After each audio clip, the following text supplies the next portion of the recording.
People of Note on Fine Music Radio is proudly brought to you each week at this time by Peter Tureen Productions.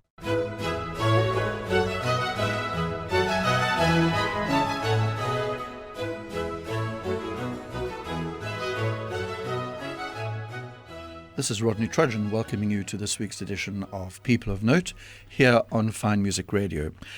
Now, my guest this week is a young South African composer, musician and teacher, Liam Pitcher, who's known primarily for blending elements of classical, electroacoustic and electronics, as well as his distinctive piano improvisations. And it was the concept of piano improvisations that actually got me interested in what Liam was doing, because I think this is rather extraordinary. He has released 10 CDs of improvisation on the piano just very recently, released both locally and internationally. So, Liam, I want to find out all about what improvisation means to you. But welcome, first of all, to People of Note. Thank you very much for having me, Rodney. I've been so looking forward to sitting down with you and discussing everything. Well, now, as I said in my little introduction, Liam, there's a lot to find out about you, and I am just intrigued by this improvisatory thing. For someone to go into a studio, and I know you work with Patrick van Blerk, whom we know on Fine Music Radio, and record 10 CDs of improvisation. What was that all about? What was the inspiration? Tell me about these 10 CDs. Make me want to buy one, or them all. I wish that you would buy one. I think that digital streaming has trumped digital downloads in this day and age. So if you want to buy one, please be my guest. Go ahead, because if you stream them on Spotify, I'm only going to earn $0.0004. Oh, that's important. That's important. But I digress. These improvisations are something that I've been wanting to do for many years. Improvising is something that I've been doing since I was about 14 years old. I sat down in the Bishop's Chapel where I went to school, and I just started kind of playing whatever my hands wanted to play within my favorite key at the time, which was C minor, the only key I could really navigate.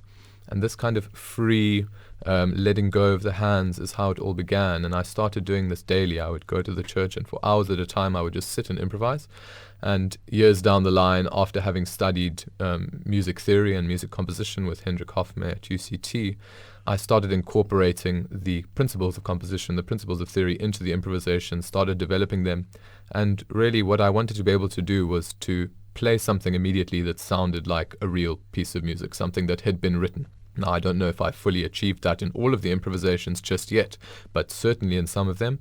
And until I met Patrick van Blerk, who invited me over to the studio for a talk.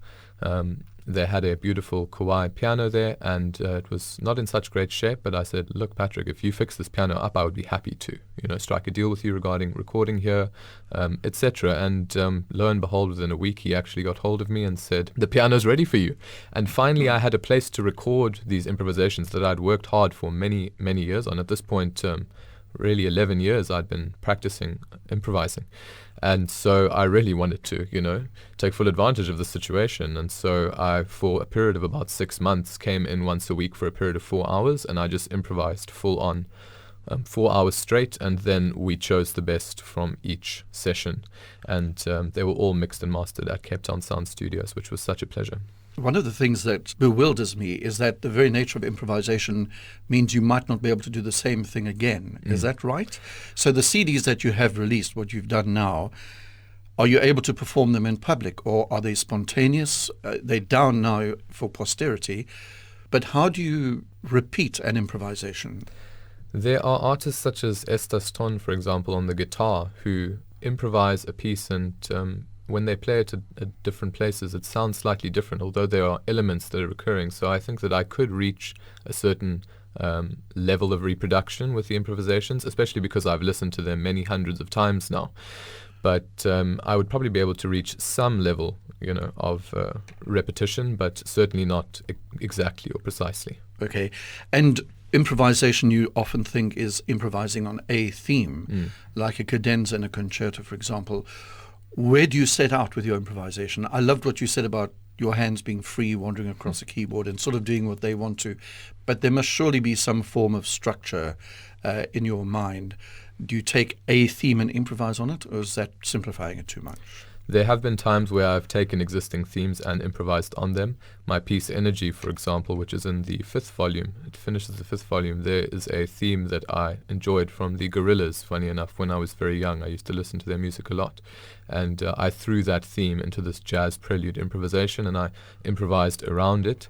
But usually what will happen is I will sit down at the piano, I will think to myself, all right, the idea of this set of notes interests me. Perhaps I'm going to go here, I'm going to go there, and the form structure is going to be this. And with these basic guidelines in my mind, I will then begin improvising, and whatever motivic material arises in the beginning is usually what I then develop on. So I don't usually have a theme in my mind, although sometimes I do get themes in my head and I think that's a great idea. Let's linger on this now. Let's perhaps take a few takes with this theme and see what comes out. And how long is an improvisation? As long as one feels in the moment, I suppose. It's important, as you said, it is a nice idea that the hands just kind of flow, but there has to be structure, and it's easy for something to become repetitive if there is no specific structure or ideas behind the improvisation. So a lot of the time, I just know when to stop. I feel like the piece has concluded, it's come to its natural conclusion. Sometimes I'll move beyond that to provoke, but most of the time it kind of concludes itself around, on average, about 5 to 7 minutes. But there are shorter ones, and as we will be listening to at the end of this session, for those who are going to stick around, there is an improvisation that I recorded recently at the Baxter Theatre that is 33 minutes long, and that was actually premeditated slightly, so we can speak more about that a little later. Okay. Well, now I specifically asked you to bring your own music along. Mostly I get my guests to bring music that inspired them, but this whole improvisatory idea is intriguing me, as you can tell. So Liam, thank you for bringing your own. And what is the first piece we're going to hear? Tell us what it is and what to listen for. So this piece is called Warm-Up Improvisation in C-sharp major, and I titled it that because that's exactly what it was, really. As I said, I recently recorded at the Baxter Theatre. It was my second time recording there, and I recorded 6 works. And this was the first, and it really was just meant as a warm-up, but we had the microphones running, and it turned out quite special.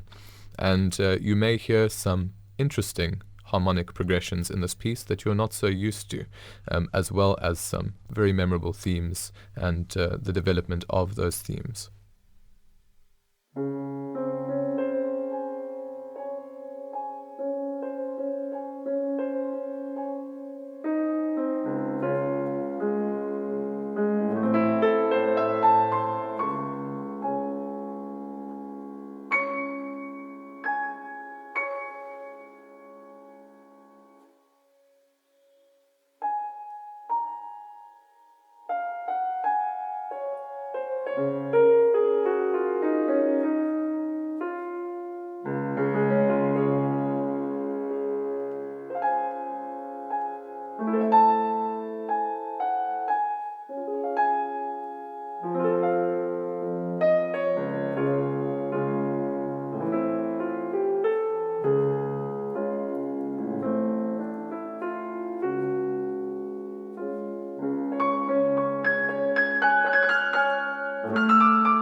Well, now, that piece is actually called Warm Up, performed by my guest on People of Note this week here on Fine Music Radio, brought to you by Peter Turin Productions, Liam Pitcher, who was playing it for us. And I have to say, the impression that I get is quite different from I expected, because you tend to think of improvisation as someone just doodling, for want of a better word, on the piano.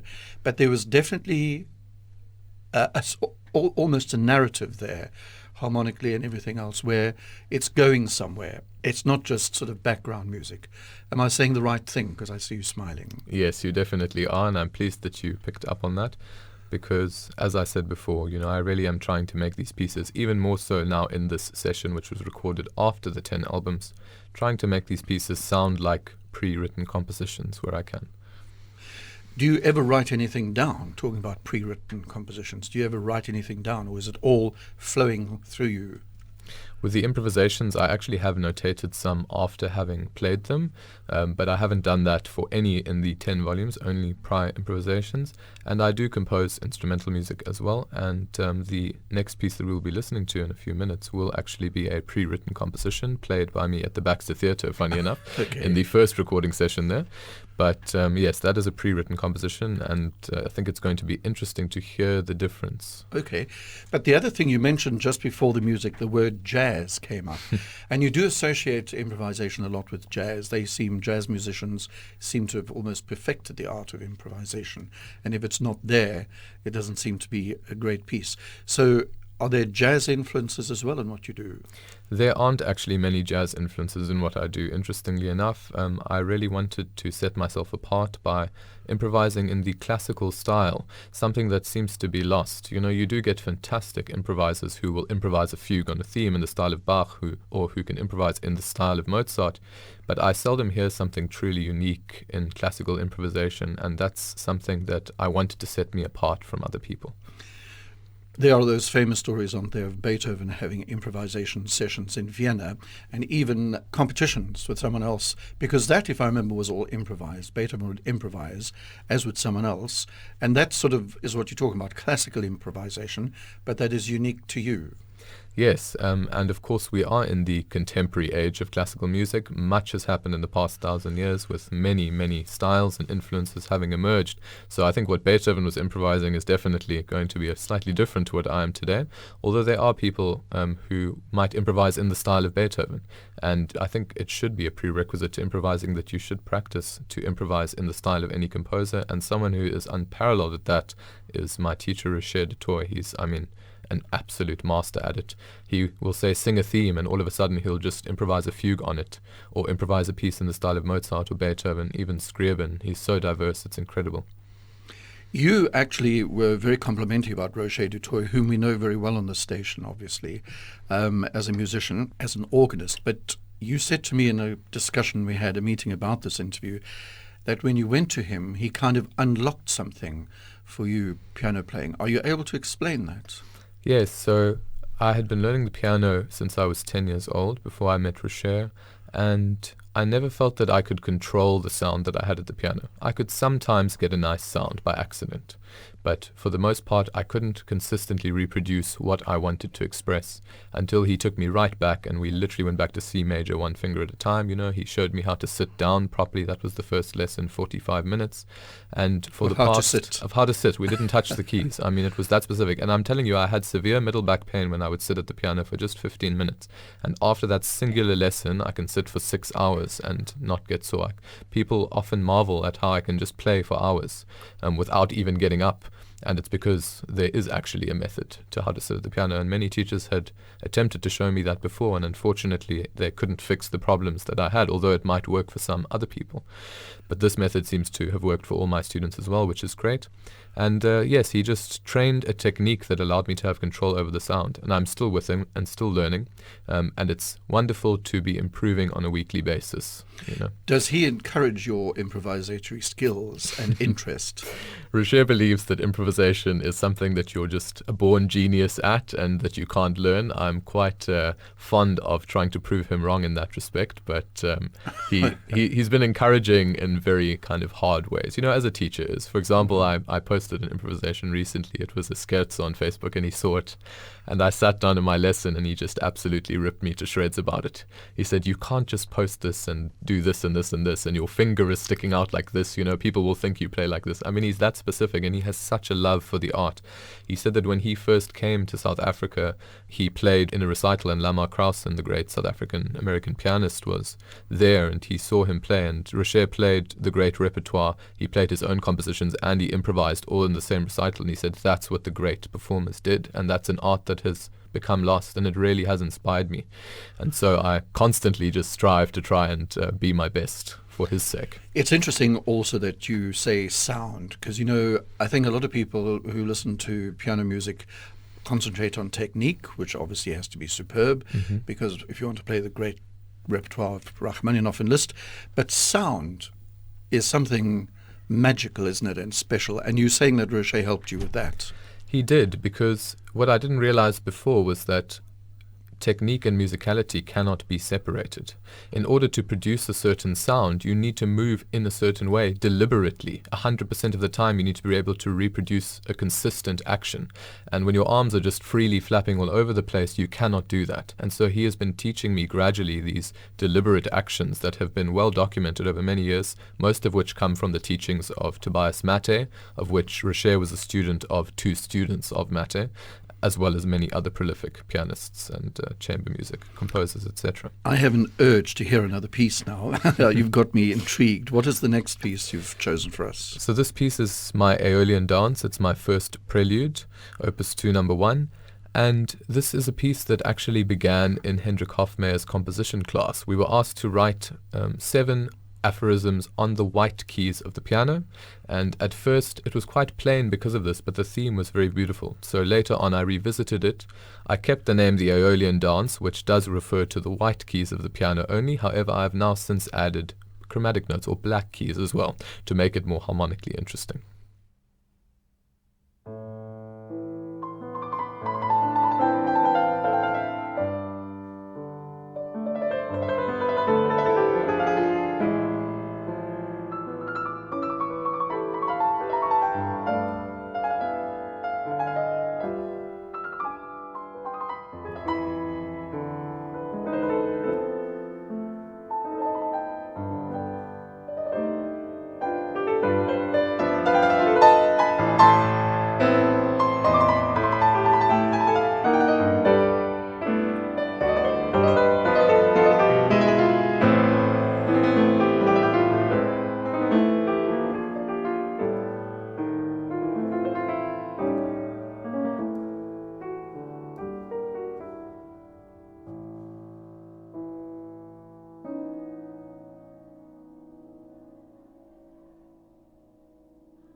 That was an Aeolian Dance, a prelude, Opus 2, number 1, written and performed by my guest on People of Note this week, Liam Pitcher.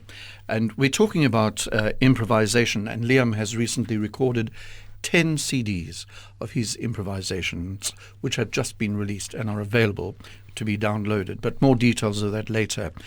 I wanted to find out, Liam, you spoke very highly of Rocher de Tour. You also speak very highly, and you mentioned just now of Hendrik Hofmeyer, one of our distinguished composers. And I want to just, if you don't mind, read what you said. I could get you to read. In fact, you read it, because you're the one that said it. Certainly. From there. This feels strange reading it ad-lib, but I will in any case. Yes. Hendrik Hofmeyer is in league with the great composers and teachers. His understanding of what came before us, as well as the historical progression of music, devices, and meaning, is unparalleled in the modern world. He has personally unlocked concealed secrets which are hidden deep within the scores of great composers, and has been generous enough to share what he knows with his students. That's a quote from my guest, Liam Pitcher, about Hendrik Hofmeyer, and a lovely, warm, sincere quote that as well. So obviously he has affected you in some way, Hendrik Hofmeyer. Did he teach you composition, or what was his contribution to your life? He taught me music theory from third year onwards at the University of Cape Town, and he also taught me orchestration from second year orchestration and composition from second year composition onwards. And it wasn't until I was in his class that I really had such a passion for composition and for music theory. He really sparked something in me from the very first class. For the first time in my life, I felt interested in these things. And that is when I think I really decided I need to be a composer of instrumental classical music. Okay. We're listening to Liam Pitcher here on People of Note, brought to you by Peter Terrain Productions. And I now want to go just back a little bit to what made you want to take up the piano in the first place. Where does the music in you come from? A musical family or a magical moment, or how did it happen? My dearest mother does not have a musical bone in her body. Bless her soul.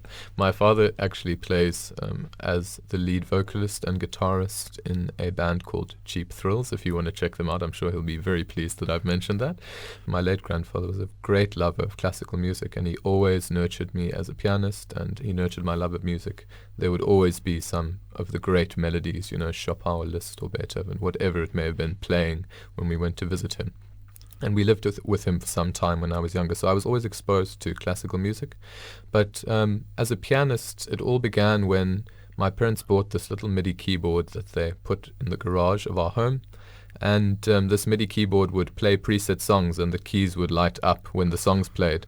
And so I would stand there for hours just looking at the keys lighting up, and I had to restart the piece, these old-fashioned things, 20 years ago. Yes. I had to restart the piece every time to see what the next note would be. And I actually learned the pieces this way. I seemed to be obsessed with learning these pieces. It really just spoke to me in some way, even though it was just a little digital keyboard. And my old school, Western Province Preparatory School, they actually offered keyboard lessons, digital keyboard lessons. And so we went to see if they did, and they did. And so I took keyboard lessons, and this turned into piano and basic music theory lessons there. And then, here we are, a few years down the line. And But you also do so many things. So that gives us an idea now of your background, learning, coming to the piano and coming to music. What about, you must have done the great composers, you must play them. Could you do a piano recital, for example, of Beethoven or Liszt or Mozart or Debussy or Haydn? Yes, I could if I prepared well enough. Of course, these things take a tremendous amount of time to prepare for, and I have the greatest of respect for concert pianists who spend hours and hours practicing a day to produce these recitals. As I have mentioned to you before in our meetings, I prefer the concept of being an improvising performer because it's something that I've worked at for hours and hours and hours. It's something that I really have something to say with. I think that perhaps if I had been with Rocher from the age of 6, I could have been a great concert pianist. But it isn't something that kind of truly interests me as much as composition, as much as improvising, as much as teaching music. But yes, I would definitely be able to kind of put together a basic recital if I was given enough time. But time is really the primary factor. Of course. And you've mentioned teaching a few times, and I said you're a teacher. Is that an important part of your life? Is it something you enjoy and sort of feel compelled to do? Yes, it is, especially having been exposed to some truly great teachers, and the impact that they've had on me has been very inspiring. And I always strive to relay what has been taught to me to my students. It is really privy knowledge that you cannot find on the internet. In this vast age of information, you cannot learn these things online. I think that's something very special, and it's a great responsibility to hand these things down as they have been handed down, because it's the only way that knowledge will continue. What do you teach? Do you teach piano playing, harmony, theory, that sort of thing? Yes. So I'll often insist that my piano students learn music theory, and sometimes they'll come for multiple subjects, so music theory and composition. I have a specific student who comes for piano, music theory, music composition, and electronic music production all at once. And then I also teach online, sometimes electronic music overseas. I have a student in Edinburgh, and he will get on a team viewer and Zoom audio call with me, and he will play me what he's been working on, and I will simply advise him over the call, you can do this better, you can do that better. Mm-hmm. So it really is quite diverse. Yes, and this brings us to your electronic side, because I mentioned also at the beginning electroacoustic and electronica. Now, where does this come from, this interest? And I think we've got a piece coming up, haven't we? Yes, we do. Of electronic music of yours. Is this the first time that electronic music will ever have been played on Fine Music Radio? I don't think so. I'm being facetious, but I seldom do hear electronic art music on any radio, to be honest. Now, you see, you've muddied the water a bit by saying electronic art music. What does that mean, or what are you trying to say? So what I'm trying to say is that you're not going to hear a kick drum on every beat of the bar. This is not four-to-the-floor dance music, although there was a time where I did produce electronic dance music and I enjoyed it very much. But I feel that my true voice is in applying the principles of classical composition to the electronic medium. So what you will be hearing shortly in this piece, Foghorn, is a 6-part contrapuntal work. That means there's 6 individual electronic synths doing their own thing, but they kind of all come together to form this piece, and there's real development, there's a real form structure, there are real themes, and I also have incorporated sound effects in a very interesting way. I wanted to treat real sounds that you hear in the real world as instruments within this electronic setting, because it's infinite what you can do with this new sound world. For me, it's the only way to truly push forward what we have learned for the past 1,000 years in classical music. So this piece is called Foghorn. Yes. Written and performed by you. So it isn't actually performed, it was pre-composed completely. Of course, this piece was inspired at my holiday home in Paternoster. I was lying in bed one evening and I knew that I wanted to write a piece about the general environment there, perhaps the foghorn that sounded every evening. Specifically when I was a child, I remember the sound quite prominently. And as well as that, we also had these ceiling fans that had a very specific switch sound. You would pull down a chain and they would turn on. And of course, those ceiling fans have varying degrees. And I was lying in bed and the fan was going above me. And I heard the foghorn in the distance on my right. And then I turned over on my side and all of a sudden the fan was on my left and the foghorn was coming from in front of me. So this interesting juxtaposition of space came to play. And so I thought, how can I turn this into a piece of music? So the piece very much explores this element of space. There's a lot of panning and it uses real sound effects such as switches and the foghorn itself and, accompanies the electronically synthesized sounds.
I definitely think that was a sort of premiere of that sort of music on Fine Music Radio. What do you say, Leon?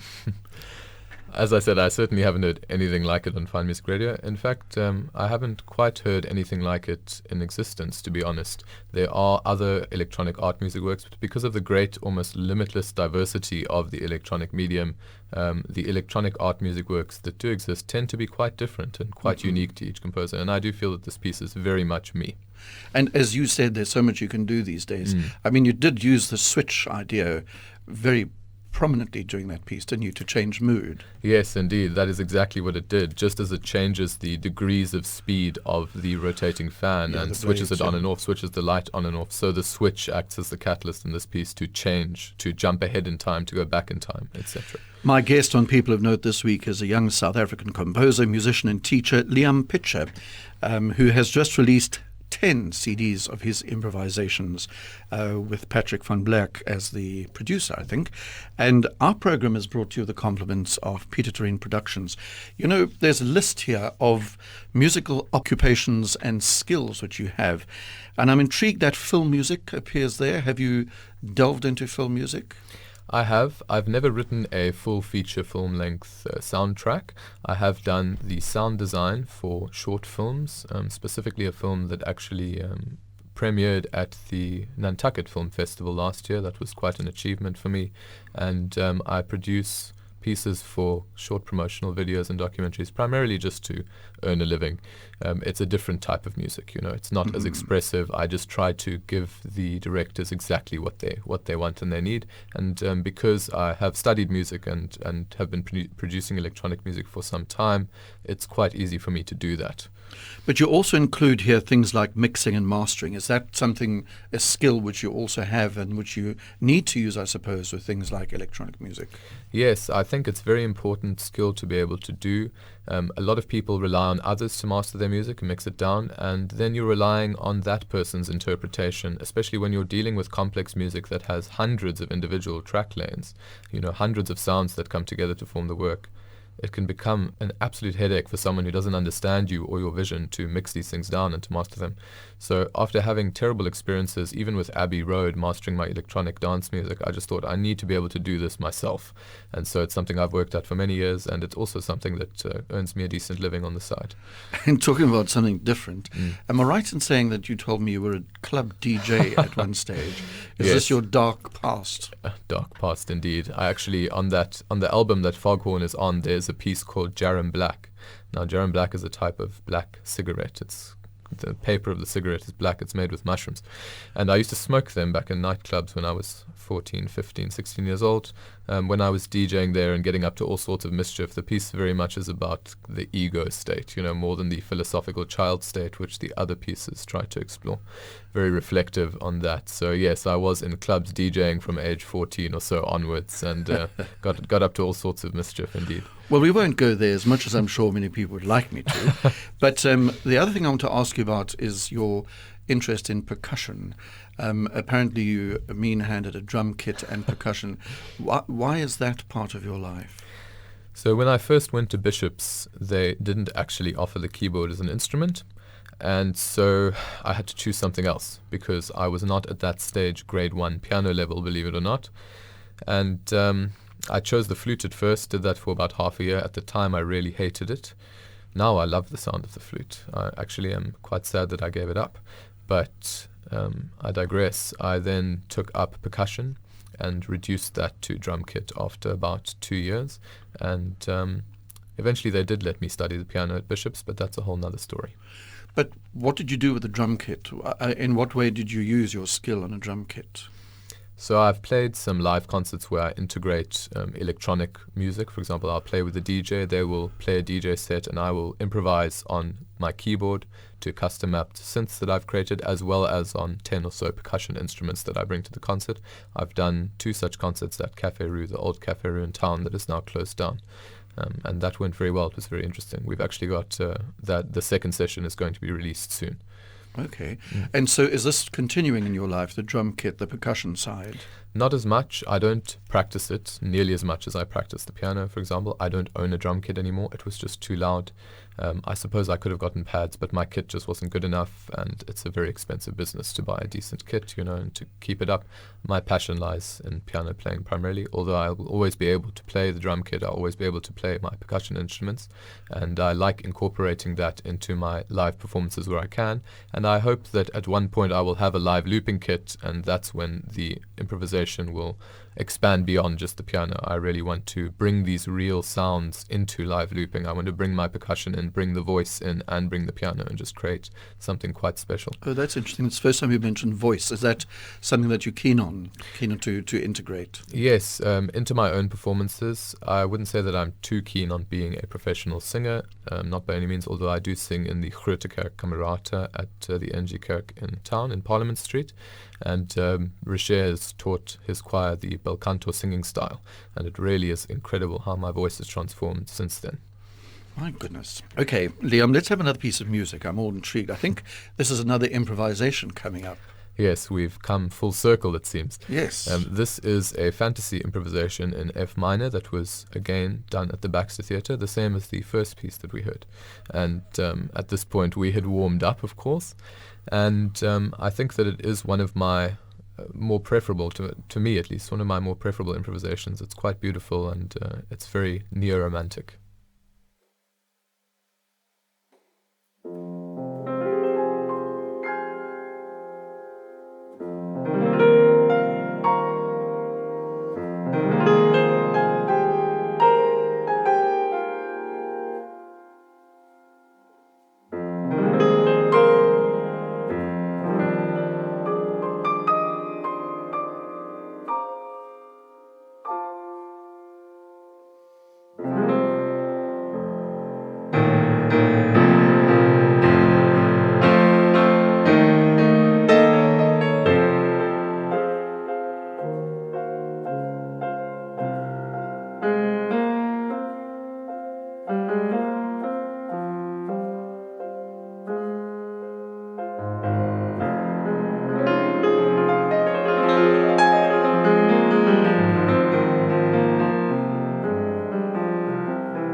part of an improvisation in F minor, a fantasy, played by Liam Pitcher, and, well, thought out, composed in an improvisatory way by Liam, who is my guest on People of Note this week. The program brought to you with the compliments of Peter Terrine Productions.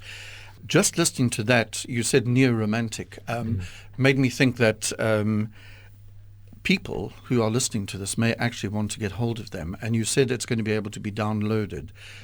Are they available yet, these things, or not? The ones we've been listening to, certainly. I particularly like the two improvisations, the first one in C-sharp major and also this one we've just heard now. So both of those and the final piece that we'll be listening to shortly actually are not yet available. They will be within the next 2 months or so. Okay. But right now you can hear snippets of them on social media, but you cannot stream them or download them yet, unfortunately. Okay, well, that's something to look forward to. The other thing, looking at your website, just tell us, it's Liam Pitcher. What is your website address? It's just www.liampitcher.com. Okay, so it is an easy one. And I visited the website, and what did intrigue me, among other things, was the covers of these improvisation volumes, which had very interesting paintings on it. Tell me a little bit about what that's all about. So my dear sister, who is a genius, and it frustrates me so much that she doesn't pursue a full-time career in art. It's just not her passion, although she is truly brilliant, and she created every single one of those artworks, save the artwork for my first session at the Baxter Theatre, which is just a photo of me that was taken by Yasmin Hankel, local photographer. But my sister is truly a genius. I simply gave her briefs for what it is that I wanted to express with these artworks, and each time she got it right. She just got it first time. But the artworks for these improvisations, interestingly, have absolutely nothing to do with the pieces. You see, the pieces quite satirically reflect on the way that most people put out their music these days, specifically in the popular music world. You know, they'll kind of name it something flippant, like helicopter or something ridiculous, you know, that has no correlation to musical meaning or what the music has to say. And so I thought, okay, so how can I kind of reflect on this? So I just chose very highly searched single word terms to name my all 100 improvisations, and I themed them by album. So for example, the first album are all named just colors that everyone knows, the second is shapes, types of lines that everyone knows, and so on. And I may have been slightly mischievous in the album covers which I chose in this regard for each set of improvisations, although the artworks themselves have absolutely nothing to do with the music, interestingly enough. But what I find the most interesting is that most people will probably try to draw their own kind of conclusions between these things, and I'm looking very forward to seeing what people come up with, given that really there is no thought process behind this completely. It's just random, it's arbitrary. Hence the mischievous side of you. I was thinking it's interesting to hear a mischievous side of you because I get the impression that you're quite an intense person. Do you relax? Do you listen to Haydn string quartets, or what music do you listen to when you're relaxing? Or do you not listen to music? It's not that I don't listen to music. It's simply that I don't relax, you see. I listen to music a lot, probably about 4 hours of music a day at least, while I work, you see. A lot of the work that I do on my own websites, etc., you know, there's no sound involved, so I can actually listen to music, and I listen to a lot of new music while I work, and if anything jumps out at me, then I may re-listen to it, you know, more in depth, eyes closed, to full immersion. But I enjoy all types of music, and my favorites are probably the great composers of the French late romantic, the Russian late romantic. My absolute favorites are Fauré, Debussy, Ravel, Scriabin. I'm a huge fan, interestingly enough, of Karlheinz Stockhausen, who did things with electronic music that no one did, you know. I'm truly in awe at what he did for the world of music. There are a lot of people who think that he was an absolute nutcase. Perhaps he was, but I think that he made some excellent contributions. But I digress. I love the music of Bach as well. Anything from, you know, the 1400s till now. From what we've heard in your improvisations, it's fairly tonal mostly, isn't it? It's not terribly discordant. Maybe you take us in directions we're not quite expecting. Or are you laughing now? Am I wrong by saying it's tonal? No, well, I mean, all the pieces that I chose for the show are indeed tonal because I chose them specifically for the show. Look, I was 100 pieces. You can't repeat yourself too often. It will become absolutely boring and ridiculous. And I did try to explore as many different angles as I could in these improvisations. So some of them are more minimal, some of them are more tonal, some are neo-romantic, some are completely atonal and very experimental. So I urge anyone who enjoys that kind of thing to really go and explore the set, see what you can find. Volume 4 is a great place to start if you enjoy a more experimental, atonal, highly chromatic sound. Okay, but they're not available yet. Those are available, the 10 okay. volumes, so volume Okay. 4 of the 10 volume, but this new Baxter session is not yet available. Okay. Liam, we have to leave it there because time, as always in radio, is against us. It's been fascinating. I feel slightly more open to the concept of improvisation, having spoken to you, and intrigued even to listen to some of those CDs through to I'm see. so I mean, I pleased. presume each CD must be the best part of an hour, Yes, just about. but with different tracks. It's not just 1 hour of improvisation, but it's sectionalized. So it's 10 albums with 10 tracks each. Yes. Oh, okay. And something that I didn't mention, which some people may find interesting, is that there were times where I would use the same motivic material in multiple pieces in the same key. So I have improvised suites within these albums, and I urge people to go and find those. They're not actually labeled on the albums themselves, although I have written about them on my website. Okay. And so finally, what are you going to leave us with to remember you? This piece is called The Great Chorale. It's something that, as I said, was premeditated. I just had this urge to play something that was long and very expressive and really was kind of like instrumental music of worship. And this piece that is drawing on elements of chorale-like writing, beautiful singable melodic lines, but also more contemporary elements as well. It's all completely diatonically in A minor, so all on the white keys of the piano, save a couple of notes here and there. And it really is quite pensive and meditative, and it goes on for 30 minutes, continually developing, and the climax is near the end.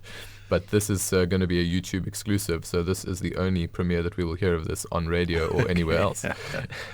Liam, it's been fascinating, and I know you also do have a spiritual side, don't you, which is important in your life. The most important thing. Okay, well, we'll explore that another time, perhaps. Well, I'm so looking forward to that other time. Okay. Liam Pitcher, thank you very much as we listen to The Great Chorale, or at least part of it. My guest on People of Note was Liam Pitcher. Thank you so much for having me, Rodney, and I look forward to spending more time with you and hearing what you have to say about the improvisations when we next meet. Right, okay. I might never speak to you again. No, I'm joking. Thanks, Liam. All right.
People of Note on Fine Music Radio was proudly brought to you by Peter Turin Productions.